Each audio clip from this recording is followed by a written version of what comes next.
voyages dans le temps sont beaucoup trop dangereux. Mieux vaut que je me consacre à l'étude de l'autre grand mystère de l'univers, les femmes. Bon retour dans Minute Papillon, le flash du soir de ce lundi 11 février. Derrière le micro, Anne-Laetitia Béraud. Ce soir, on cause science et femmes. Minute Papillon. 11 février, c'est la journée mondiale des femmes et des filles de science, journée promue par l'ONU. Des filles qui subissent des clichés quand on évoque les sciences, relève Science et Avenir. Par exemple, les filles ne sont pas nulles en maths parce que ce sont des filles.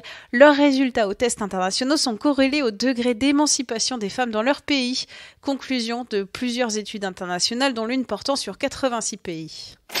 Si on célèbre les filles et femmes scientifiques, elles ont pourtant plus de difficultés que leurs homologues masculins pour financer leurs recherches. C'est le résultat d'une étude publiée vendredi dans la revue médicale The Lancet, étude qui se base sur près de 24 000 dossiers de candidature déposés en 5 ans au Canada.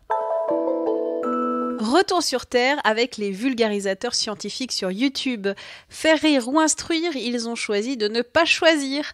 20 minutes à interroger plusieurs d'entre eux. Résultat, certains adoptent les codes des vidéos de divertissement pour explorer de nouveaux formats et trouver d'autres inspirations.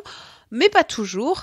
Interview notamment avec Defacator, vidéaste spécialisé dans la contre-explication de théories improbables, ou encore Marion Bril, qui traite des figures ou des événements historiques sur sa chaîne C'est une autre histoire. Et pour finir, je vous signale le nouvel épisode de notre podcast 6ème Science, partenariat 20 minutes Science et Avenir. Et pour cet épisode, mes collègues vous parlent du lien entre alimentation et cancer. Chaque année, en France, 36 000 cancers apparaissent en raison d'une alimentation déséquilibrée ou de l'obésité. Comment certains aliments s'y prennent-ils pour nous ruiner la santé ? Le bio protège-t-il de certaines pathologies ? Ce sont quelques-unes des questions abordées dans ce podcast. Bon épisode, à retrouver sur les plateformes d'écoute en ligne ou sur notre site. Et moi, je vous dis à demain, 12h20, pour de nouvelles infos. Salut !